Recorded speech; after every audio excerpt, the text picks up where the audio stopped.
며칠 전 저희 장모님께서도 확진이 되셔서 그래서 안부차 전화를 드렸는데요.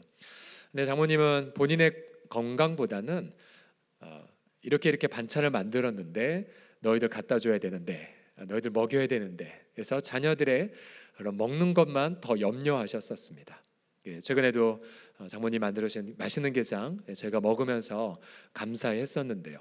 또 저희 어머님께서도 정기적으로 저희 집에 오셔서 어머님 저희 집에 오시면 그냥 쉬었다 가시면 돼요. 절대 아무 일 안 하셔도 돼요. 해도 어머님은 그 얘기 안 들으시고 그냥 구석구석 아들 며느리 위해서 일하고 가십니다.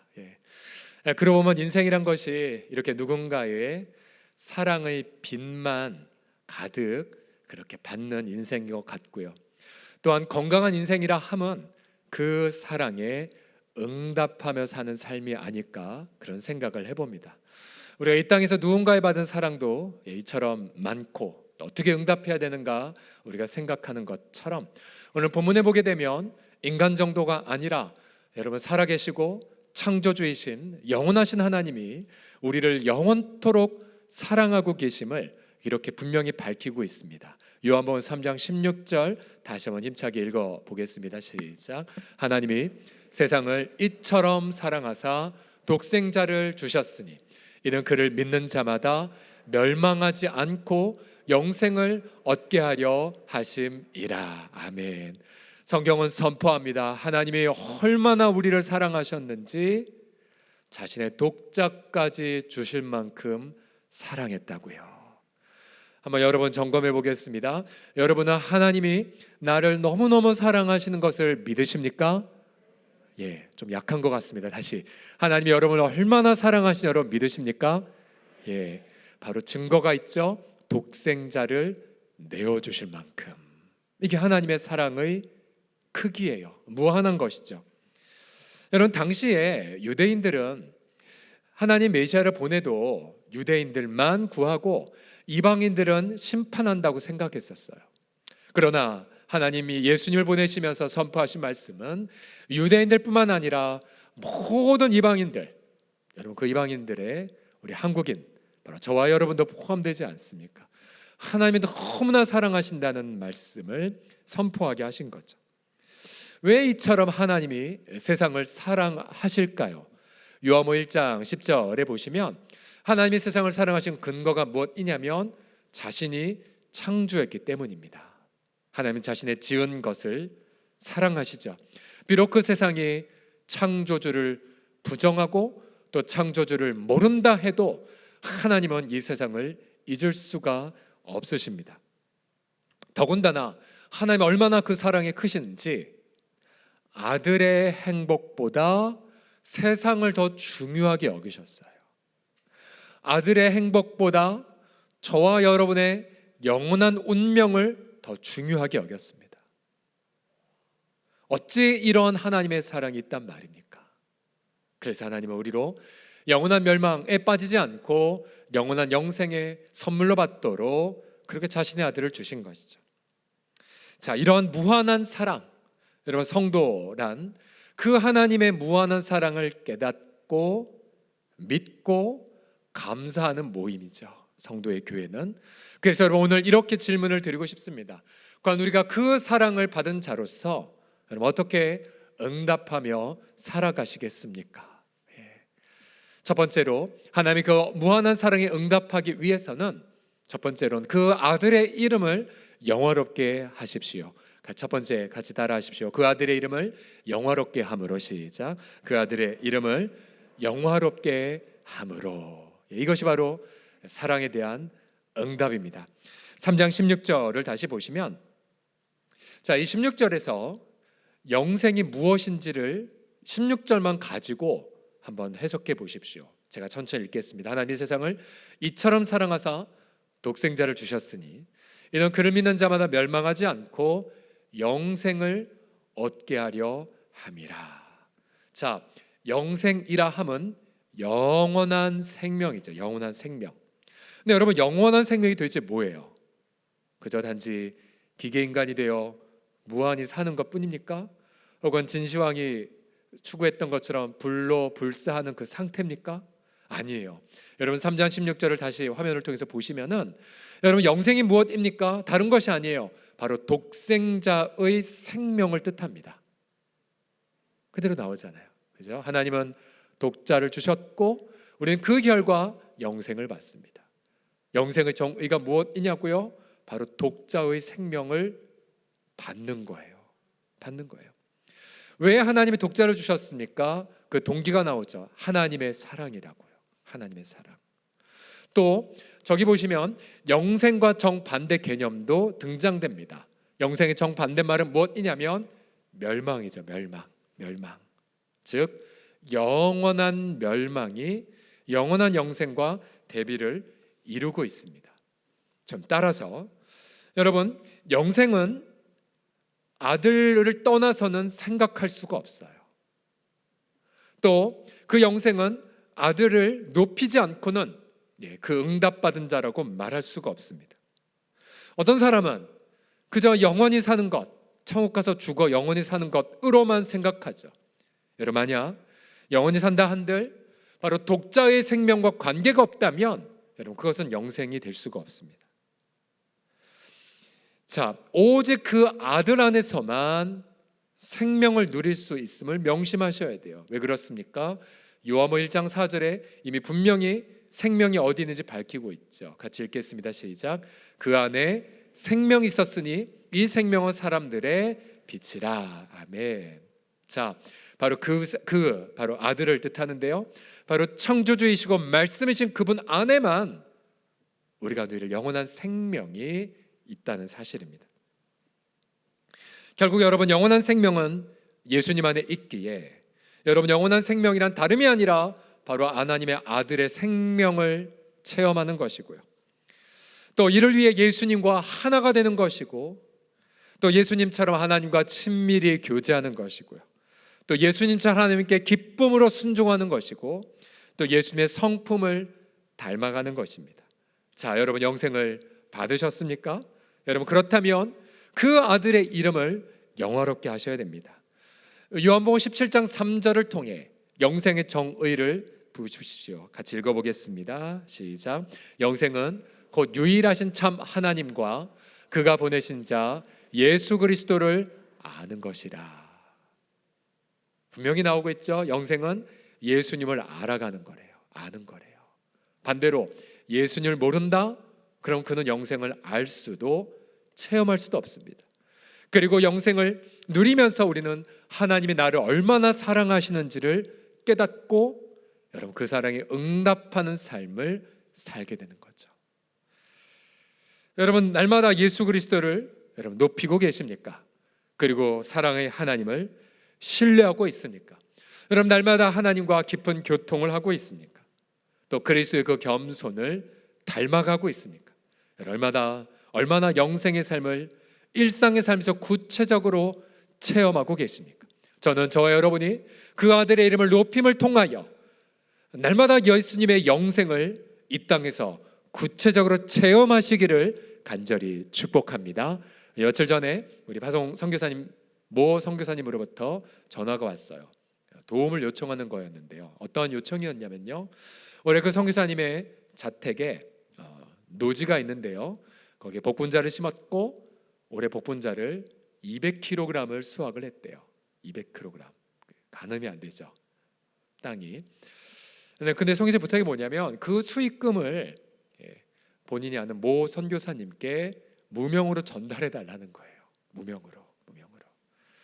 아마 여러분들은 복분자 농사니 그분이구나 이름 떠올리시겠지만 일부러 그분의 뜻을 삶아 무명으로 밝힙니다. 성교사님께 그 취지를 말씀드렸어요. 요청 여쭤보았더니 본인이 기도하면서 그 선교사님을 돕기 위해 우리 교회 파송 선교사는 아닌데요. 돕기 위해 이걸 꼭 전달했으면 좋겠다고. 그래서 교회가 교회 이름으로 홍성교회 이름으로 전달해 달라고요. 성교사님 올해 그렇게 농사를 잘하셨어요. 성교사님의 고백은 하나님의 지혜를 주셔서 이렇게 많이 거두었다고. 수익금도 굉장히 많으셨어요. 그래서 저희가 헌금을 전달받고 그리고 그 선교사님께 전달하면서 그 전달받은 선교사님은 큰 감사와 위로와 격려를 받았다고 저희한테 감사를 전해 오셨어요. 만약 제가 그 선교사님, 우리 헌금하신 선교사님 앞에 곁에 계셨다면 이렇게 꼭 안아드렸을 거예요. 왜요? 그분의 삶 속에 있는 겸손함, 그러면서 그 연세에 줄 것만 인생을 살아가는 그 체험들, 바로 오늘 본문과 연관해서 그 아들의 이름을 영화롭게 하는 삶을 지금 살고 있는 것 아니겠습니까? 우리 사랑하는 성도들이요, 다시 여러분 질문합니다. 여러분 날마다 매일 영원한 생명을 누리며 살고 계십니까? 여러분 자기 아들도 아끼지 않는 하나님의 사랑을 확신하며 여러분 살고 계십니까? 여러분 때로는 여러분 직장생활 분주해서, 때로는 돈 문제 때문에 마음의 염려가 가득해서 정말 하나님이 나 사랑하는 거 맞는가 아예 생각도 안 나고 체감도 못 될 때가 종종 있으실 거예요. 그러나 여러분 그럴 때마다 눈을 들어 하나님의 아들이, 하나님이 우리를 이처럼 사랑하셔서 아들까지도 주셨다는 것을 명심하시고, 그렇다면 그 아들과 더불어 우리 직장 생활에 필요한 것, 우리 사업 현장에 필요한 것, 내 건강에 필요한 것, 또 내 인생의 후반전에 필요한 모든 것들을 그 아들과 함께 주실 것을 기대하시면서 오히려 예수님의 이름을 전심으로 높이는 우리 성도들 되기를 간절히 축복합니다. 한번 이렇게 고백하겠습니다. 예수님의 이름을 높이겠습니다 라고요. 시작. 예수님의 이름을 높이겠습니다. 자, 두 번째로 우리가 하나님의 그 무한한 사랑을 받은 자로서 두 번째로는 복음 전도의 열정으로 응답을 하십시오.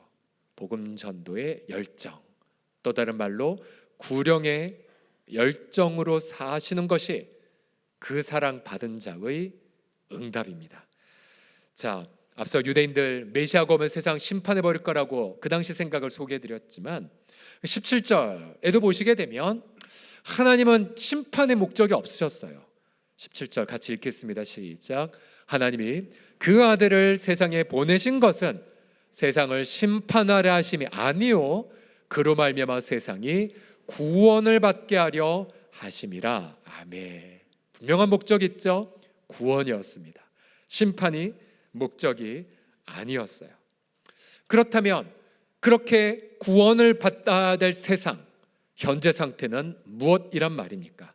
오늘 본문 18절을 보시게 되면 그를 믿는 자는 심판을 받지 아니하는 것이요 믿지 아니하는 자는 하나님의 독생자 이름 믿지 아니하므로, 그 다음 표현 보세요. 벌써 심판을 받은 것이라고 말합니다. 자, 여러분 우리 눈엔 여전히 세상이 그냥 물론 환경오염 또 기후대재앙에 시달리지만 그래도 여전히 세상은 있는 것 같이 보여요. 그러나 성경은 이미 세상은 벌써 심판 아래 놓였다라고 선포하고 있습니다. 심판. 이 심판이라는 단어가 여러분 관주에 보시면 혹은 정죄라고 해석이 되어 있어요. 정죄. 여러분 정죄와 심판은 다른 개념이죠. 가령 법정에서 당신을 사형 판결 내립니다. 땅땅땅 하면 이제 정죄 받은 거예요. 정죄. 사형 판결을 정죄받았죠. 그러나 아직 집행이 이루어지지 않았기 때문에 심판을 받은 것은 아니에요. 예. 그러나 이 정죄나 심판은 동일한 공의의 하나의 행동인 거죠. 행동. 이미 벌써 세상은 심판 아래 놓였다는 거. 뭐 어떤 심판입니까? 영원한 멸망을 선고받았어요. 이 세상은요. 16절 다시 보시게 되면 왜 하나님이 그토록 영원한 생명을 주길 원하셨습니까? 여러분 이 세상은 이미 영원한 멸망을 향해 질주하고 있기 때문에 그래요. 브레이크 없이. 이게 현재 상태예요. 여러분 다시 영원한 멸망이 무엇인지 질문을 던질까요? 앞서 영원한 생명이란 독자의 생명을 누리는 거죠. 독자가 영원하기에 우리도 영원하고, 독자가 자신의 생명을 깨뜨리셨기에 우리가 그 생명을 체험하는 거죠. 반대로 여러분 영원한 멸망은 어떠한 개념입니까? 우선 영원한 멸망은 멸절은 절대 아니에요. 멸절이 무엇입니까? 존재 자체가 사라지는 거. 예. 이단 중에 여호와의 증인은 심판을 멸절이라고 잘못 해석합니다. 그냥 존재 자체가 사라지는 걸로. 여러분 이것은 절대로 공의의 행동이라고 말할 수가 없죠. 여러분 영원한 멸망의 컨셉이 무엇이겠습니까? 말 그대로 영원해요. 의식을 가진 채로, 육체를 입은 채로, 그리고는 영원토록 저주와 진노와 형벌로 고통하는 순간이 영원한 멸망이에요. 자, 여러분, 제가 말씀드렸죠? 성경에서 가장 지옥을 강조하신 분은 예수님이라고요. 그런데 왜 그토록 예수님이 지옥을 많이 강조한 줄 아십니까? 그것은 구원하기 위함이었어요. 구원하기 위함. 정확히 진단을 내려야 정확히 처방할 수 있기 때문이죠. 애끓는 사랑의 마음으로, 그 사랑으로 자신을 십자가에 불태우릴 만큼 결연한 결심으로 예수님은 지옥을 눈물 중에 선포하신 것입니다. 여러분, 이 세상의 상태를 하나의 비유로 다시 한번 설명하겠습니다. 제가 죽을 병 걸린 환자로 이 세상을 비유를 하겠습니다. 어느 날 이 죽을 병 걸린 환자가 본인은 건강하다 여겼지만 병원에 갔어요. 근데 병원에 갔더니 소식 두 가지를 전달받습니다. 한 가지 나쁜 소식이요, 하나는 좋은 소식. 나쁜 소식이 무엇이냐면 의사가 이렇게 선고 내리는 겁니다. 당신 벌써 죽을 병에 걸렸소. 이제 며칠 안 남았소. 나쁜 소식을 전해받아요. 그렇게 함께 당황하고 있던 이 환자, 잠시 후에 기쁜 소식을 듣습니다. 그러나 제가 그 분야의 탁월한 전문가요, 제게 수술을 받으시면 바로 치유되고 건강하실 수가 있습니다 라고 소식을 전해주었어요. 자, 여기서 여러분들 이 환자가 할 일이 무엇이겠습니까? 그것은 첫 번째로 잘못된 태도는 이거죠. 아니, 의사 양반, 재수 없는 소리를 하다니, 나는 당신을 믿지 않소. 도망간다든지. 그러나 여러분, 건강한 환자라면 이렇게 반응하겠죠. 선생님, 너무 두렵네요. 그러나 당신을 믿고 제가 입원하고 제 몸을 내어 맡길게요. 여러분, 이게 신뢰이고 믿음이죠. 그 믿음을 통해 결국 이분은 나음을 받았습니다. 자, 세상의 상태가 바로 이런 상태예요. 이미 멸망 아래로, 이미 심판 아래로 가고 있는 상태예요. 바로 그 상태에서 빛이신 예수님이 오셔서 그렇게 우리의 상태를 드러내신 것이고요, 드러내신 것은 우리를 심판하기 위한 목적이 아니라 무엇이겠습니까? 치료하려고, 구원하려고, 그렇게 예수님이 우리 가운데 오셔서 소식을 전하신 것이지요. 그러나 안타깝게도 많은 믿지 않는 분들은 이러한 스토리를 오해하여서 듣습니다. 자, 이렇게 바꿔서 설명할게요. 자, 환자가 이렇게 속단합니다. 나 건강했는데. 아니, 이 병원에 입원 안 했다고 내가 중병에 걸렸다고? 아니, 내가 의사 선생님 말을 듣지 않아서 죽을 병에 걸렸다고?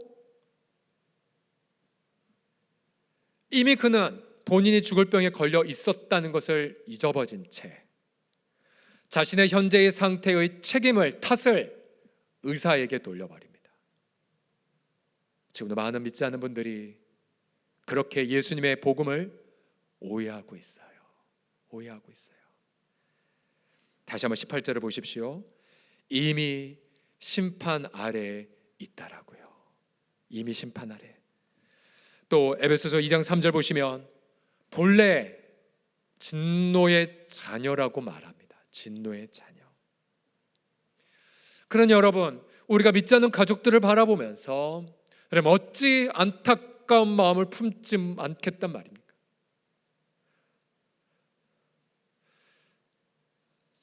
예전에 저희 대학교 다닐 때에 저 할머님 그렇게 전도하려고 했지만 저 할머니 끝내 천국도 대국도 싫다라고 하셨어요. 근데 나중에 할머님이 마침내 돌아가시기 얼마 안 있어서 중환자실에 갔을 때 그 자리에서 통곡을 했던 적이 있어요. 구원해야 되는데 하나님 어떻게 합니까? 라고요. 일본의 홋카이도에 가보면 홋카이도가 미우라 아야코 기독교인이죠. 빙점의 그 배경이 다 홋카이도에 나오는데요. 이 미우라 아야코의 소설 중에서 설령이라는 책이 있습니다. 설령. 이 책에 보면은 실제 주인공 니가노 마사오라는 청년을 테마로 삼은 소설인데요. 설령. 눈 덮인 고개라는 그런 의역한 부분이고 원래 원 제목은 시오카리 고개입니다. 고개.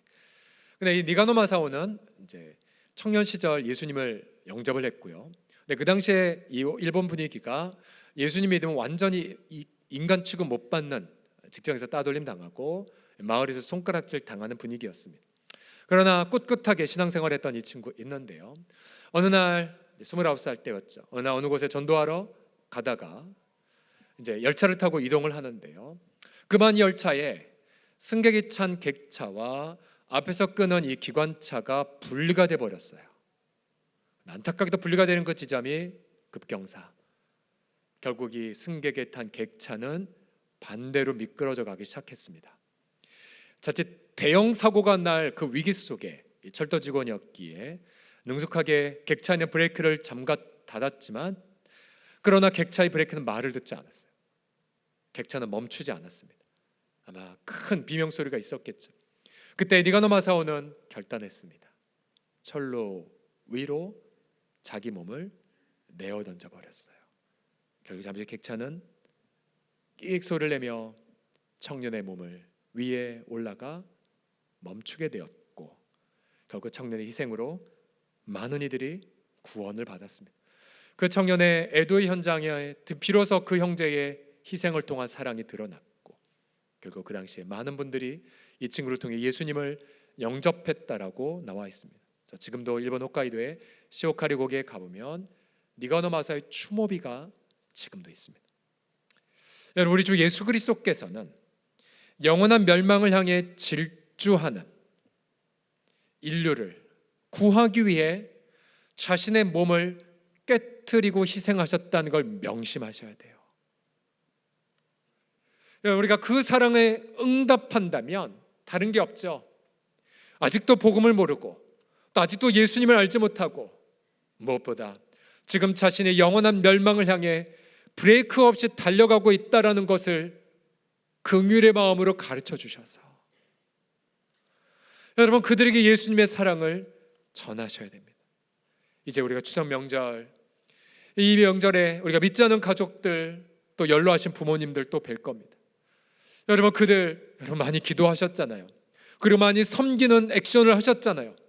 그렇다면 정말 긍휼과 사랑을 품고 이 예수님의 희생의 사랑을 전해 주십시오. 너가 믿지 않으면 죽어라는 표현보다는 너가 이미 죽고 있기 때문에 예수님이 오셨노라고, 이미 너가 저주 아래 있기 때문에 예수님이 오셨노라고, 여러분 그 사랑의 강렬한 메시지를 전해 주셔서 이런 명절 우리 가정마다, 집안친들마다 예수님의 그 놀라운 희생의 사랑의 아름다움이 높여지는 진정한 전도의 이 휴가를 보내시기를 간절히 축복합니다. 여러분, 옆 사람 보면 이렇게 권면하겠습니다. 전도의 열정을 가지십시오라고 시작. 전도의 열정을 가지십시오. 아멘. 어쩌면 어떤 어르신에게는 이번 명절이 마지막 기회일런지 모릅니다. 절대 포기하지 마시고 주님만을 기대하며 이런 복음을 전하십시오. 마지막으로 우리가 어떻게 그 하나님의 사랑에 응답해야 되겠습니까? 마지막으로는 적극적인 회개의 삶으로 응답하십시오. 함께 따라해 주십시오. 적극적 회개의 삶으로. 시작. 적극적 회개의 삶으로. 여러분, 왜 하나님의 사람들이 왜 예수님을 믿지 않을까요? 왜? 여러분, 전도에 보면 당연히 여러 이유가 나오죠. 야, 너희도 못하는데, 지도자들의 비리, 또 아무튼 우리보다 더 많이 알아요, 교회의 여러 연약함들을. 그래서 그 듣다 보면 미안해, 그러면서 할 말을 못하게 만들어 버려요. 그러나 오늘 본문은 그들이 믿지 않는 핵심 이유가 성도의 잘못이 아니라 자신들에게 있음을 말하고 있습니다. 19절을 보시면요, 그 정죄는 이것이니 곧 빛이 세상에 왔으되, 보세요, 사람들이 자기 행위가 악함으로 빛보다 어둠을 더 사랑한다고요. 왜 안 믿냐고요? 자기 행위가 악하기 때문에 그래요. 그래서 빛 대신 예수님의 복음보다 어둠을 더 사랑합니다. 20절에도 보시게 되면요, 악을 행하는 자마다 빛을 미워하여 빛으로 오지 아니하나니 이는 그 행위가 드러날까 함이요라고 말합니다. 여러분, 이미 예수 믿지 않는 분들의 그 중심에는 우리보다 훨씬 선량한 분도 많고요, 정말 정직한 분들 많아요. 봉사활동하는 분도 많으세요. 우린 배워야 돼요, 그분들에게. 그러나 그들의 중심 속에 있는 악이 무엇입니까? 겉으로 무슨 파렴치한이 아니라 할지라도 가장 큰 악이 무엇이겠습니까? 다른 것이 아니라 하나님의 그 아들을 주신 그 하나님 무한한 사랑을 거부하는 죄인 거죠. 하나님의 그 놀라운 무한한 사랑을 배척하는 거죠. 근데 왜 배척해요? 그 좋은 사랑을. 그것은 그 중심 속에 빛보다 어둠을 더 사랑하는 거죠. 이미 자신의 인생 속에 자신이 하나님이 되어 있어요. 이미 자신의 모든 인생 기준이 자기입니다. 그리고 자신이 착하고 선하게 살아왔다고 자부하죠. 자신의 반역과 교만이 드러나는 것을 인정하지 않습니다. 여러분 보십시오. 형무소에 가서 복음 전하면 오히려 마음이 활짝 열려 있어요. 그러나 한평생 난 법 없이도 살 수 있어요. 내가 얼마나 깨끗하게 살아왔는데요. 이처럼 자기 의가 충천한 분들은 오히려 더 복음을 거부합니다. 그러나 그 중심 속에 창조주 하나님을 부정하는 큰 죄가 있음을 인정하고 싶지 않아요. 자신이 얼마나 교만하게 살아왔는지를 인정하지 않습니다. 조금만 그 자신의 자랑을 벗겨보면 추악한 자기 교만과 반역이 가득한데, 외식이 가득한데 그 어둠 드러나는 걸 원치 않는 거예요. 그래서 여러분 복음을 증거하실 때에 기도하셔야 돼요. 도대체 무엇 때문에 복음을 거부할까? 무엇 때문에 어둠을 드러내길 원치 않을까? 밝혀내셔야 돼요. 많은 어르신들은 난 잘 살아왔다라는 자기 공로 의식에 붙들려 복음을 거부하는 분들이 많으세요. 그게 깨어져야 돼요. 그게. 자, 이미 믿은 우리들은 구원을 받은 회개를 통하여 지금도 영생을 누리고 있습니다. 자, 그러나 구원의 회개뿐만 아니라 일상의 회개도 날마다 드리셔야 돼요. 자, 회개의 두 종류. 구원받는 회개, 일평생 딱 한 번이면 돼요. 내가 예수님을 믿겠습니다 라고 완전히 방향 전환한 것이고요. 그러나 그 이후에도 회개는 계속 필요해요. 이것은 구원받기 위한 회개가 아니라 하나님과 더 깊은 교제를 하기 위한 삶의 회개인 거죠. 여러분, 이단 중에 구원파가 있는데요, 구원파는 뭐만 가르치냐면 구원의 회개만 있다고 가르쳐요. 일상의 삶의 회개가 필요 없다고, 일상의 삶의 회개가 있는 건 믿음이 약한 소리라고 이상한 말을 해요. 그러나 그분들의 삶에는 기쁨이 없어요. 왜요? 하나님과 교제가 막혀 있거든요. 머리만 커서. 그래서 저는 구원파 계열들이 무슨 체육관에서 공연하면서 참된 걸 배우라고, 깨달으라고 가지 마셔야 돼요. 최근에 모 연예인이 구원파에 속하여서 회개가 필요 없다는 망언들을 하고 다니는데 하나님 모르는 소리입니다. 여러분 21절을 보시면, 여러분 예수 믿는 성도들은 언제나 빛으로 나아오는 결단을 날마다 해요. 같이 읽어보십시오. 시작. 진리를 따르는 자는 빛으로 오나니 그가 그 행위가 하나님 안에 행한 것임을 나타내려 함이니라. 아멘. 자, 날마다 빛가 오신 주님께로 나아와요. 그런 빛이 나타나면 내 어둠이 드러나죠. 회개를 해요. 토설해요. 자백해요. 그러면서 기도해요. 하나님, 제 행위가 하나님 앞에서 행한 것이 되도록 도와주시옵소서 라고 날마다 회개와 자복의 기도를 드립니다. 여러분, 우리가 어떠한 죄도 관계가 없어요. 그저 오픈하고 자백을 하면, 요한일서 1장 9절 주님이 약속하셨죠. 만일 우리가 우리 죄를 자백하면, 빛 가운데로 나오면 그는 미쁘시고 의로우셔서 우리 죄를 사하시며 우리를 모든 불의에서 깨끗하게 하실 것이요. 아멘. 아멘. 새벽에 일어나서 회개기도 하시고, 또 일터에서도 순간순간 회개기도 하시고, 또 잠자리에 들기 전 또 하루를 돌아보며 회개하시고, 그래서 깨끗한 심령을 날마다 유지하십시오. 그래서 날마다 빛 가운데로 살아가는 삶을 살아가는 것, 그것이 하나님의 사랑에 응답하는 자입니다. 우리가 2주 전에 우리 오후 예배 때에 우리 청년들과 함께 예배를 드렸습니다. 우리 청년들 수련회 때의 감격, 또 체코 단기 선교회에 가서 큰 은혜들 받은 거, 너무나도 감격과 또 자랑과, 또 리더십들은 참 3월 당시에 코로나를 어려울 때도 믿음으로 잘 결정해 줘서 수련회도 단기 선교도 참 미리 결정했던 우리 지도자들의 어떤 탁월함들, 이래저래 뿌듯하고 흐뭇하고 감사했었어요. 자랑이 됐었어요. 근데 예배를 끝나고 나서 아차, 한 가지 못했다. 제가 후회한 게 있었어요. 그게 뭐냐면 회개기도를 못했어요. 회개기도. 회개기도 했어야 되는데, 제가 로마서 2장 4절 말씀을 그때 6월 달에 공부하고 나서 깨닫고 실천하고 있다고 말씀드렸죠. 로마서 2장 4절에 뭐라고 말하고 있습니까? 혹 네가 하나님의 인자하심이 너를 인도하여 회개하게 하심을 알지 못하느냐. 이게 무슨 말이에요? 좋은 일 겪었다. 물론 감사하고 기쁘지만 회개해야 돼. 회개. 뭔가 기도해서 응답받았다. 간증해야죠. 그러나 회개해야 돼요. 또 내가 뭔가 믿음으로 살아서 엄청난 결실을 경험했다. 기쁘죠. 그러나 역시 회개해야 돼요. 왜요?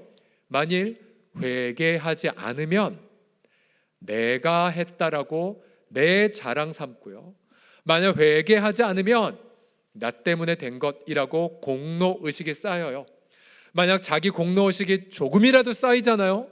여러분, 그럼 자기 공로에 조금이라도 쌓인 것 때문에 성령은 더 이상 일하지 못하십니다. 그리고 시험에 드실 거예요. 그리고 갈등 속에 빠지게 됩니다. 자, 이 자리에 계신 분들은 그런 분 안 계시겠지만, 여러분, 교회 공동체에 문제를 일으킨 분들 새신자들입니까? 아니면 직분자들입니까? 물론 새신자도 문제 일으킬 수 있죠. 보통은 직분자이지만, 어떤 직분자냐면 날마다 엎드려 회개하며 하나님, 제가 열심히 수고했지만 제가 아니요 오직 나와 함께 하신 하나님의 은혜뿐입니다라고 겸손한 분들은 문제 일으키는 게 아니에요. 그들은 생명의 사역자들이 됩니다. 어떤 자들입니까? 내가 한 건데, 내가 수고한 건데, 내가 바친 건데, 내가 진짜 참고 결단한 건데, 내가 그는 스스로 어둠 속에 들어가는 것이고 결국 그를 통해 온갖 분란과 갈등이 일어나게 됩니다. 사실 이 자리에 계신 모든 직분자들, 사실 직분의 무게는 굉장히 무거워요. 우리 장로님들 보면 늘 우리 10월 달에 비전당에 가지만 그 무게 때문에 자백하고 통곡하고 많이 울 때가 참 많아요. 저도 그렇고요. 많이 울어요. 또 최근에 피택 직분을 받으신 분들 얼마나 부담이 많이 되셨어요. 얼마나. 하지만 여러분, 이렇게 생각하시면 돼요. 직분을 받았다는 건 빛 가운데로 나오는 경험을 더 시작하셨다는 거예요. 그러면 내 어둠이 더 드러나죠. 부끄러운 모습, 준비 안 된 모습. 그러나 다 드러나는 것이 오히려 축복이에요. 우리가 그 나라 심판대 앞에 가서 그날 드러나면 너무 영원히 부끄러울 거고요. 그러나 이 자리에서 내 추한 모습이 드러나는 것, 여러분, 우리가 사랑방 공동체를 모입니까? 내 어둠 드러내라고, 내 추악한 것 드러내라고요. 여러분, 전에도 종종 말씀드렸지만 내가 아무리 공개망신을 당한다 한들, 여러분, 예수님처럼 공개망신 영원히 당하겠습니까? 내가 아무리 누군가에게 수치와 모욕을 당한다 한들, 여러분, 예수님처럼 그렇게 낮아짐을 겪겠습니까?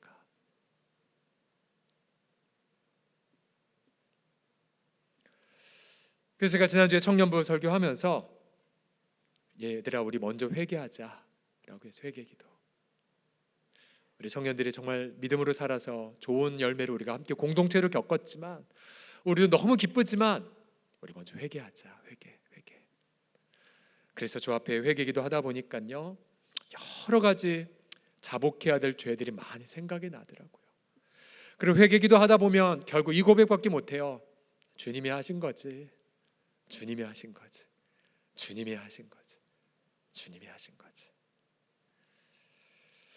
자, 우리 날마다 적극적인 회개의 삶을 사셔야 돼요.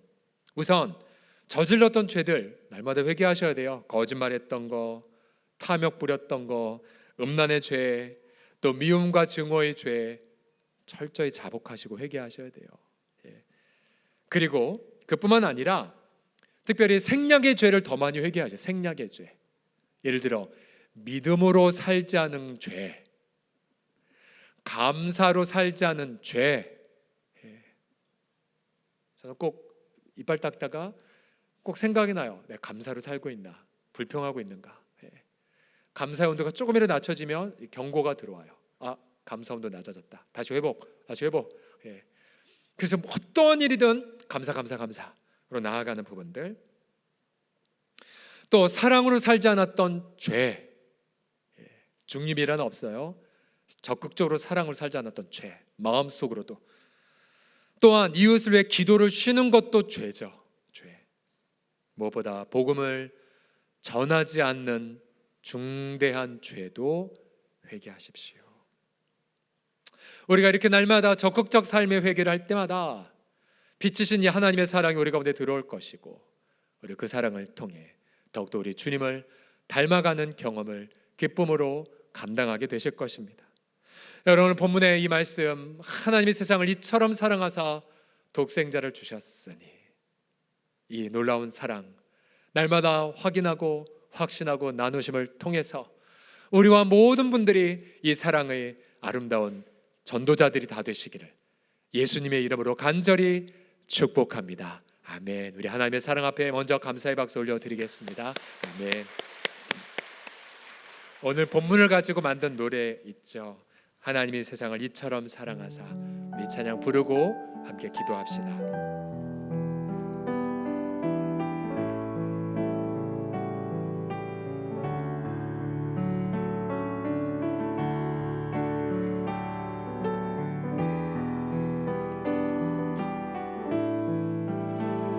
하나님이 세상을 이처럼 사랑하십니다.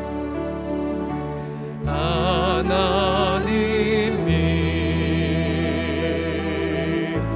새 세상을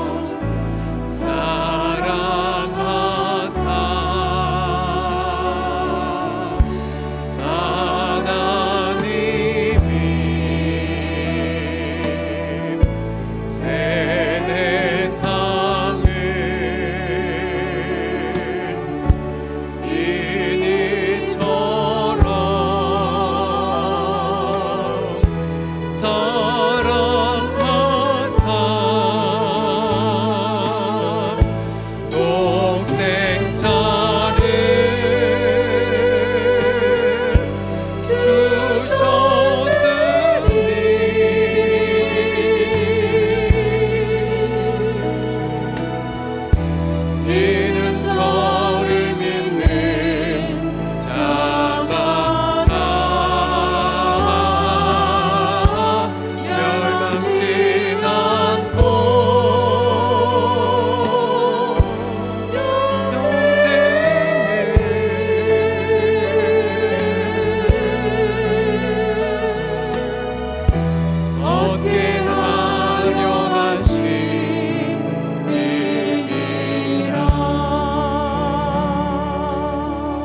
사랑하사 세상 대신에 자신의 이름을 넣어 한번 읽어보세요. 하나님이 서경철을 이처럼 사랑하사 독생자를 주셨으니 이는 그를 믿는 자마다 멸망하지 않고 영생을 얻게 하려 하심이라. 아멘. 여러분 이름을 넣어 천천히 읽어보실래요? 시작.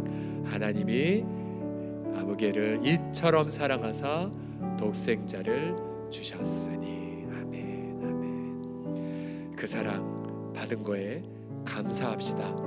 영원한 멸망으로 질주하는데 그 아들의 희생으로 영원한 생명을 받은 것에 감사합시다. 영원한 생명 다른 것이 아니에요. 그 아들의 생명입니다. 같이 시간 감사의 고백 함께 시간 드리겠습니다. 기도합시다.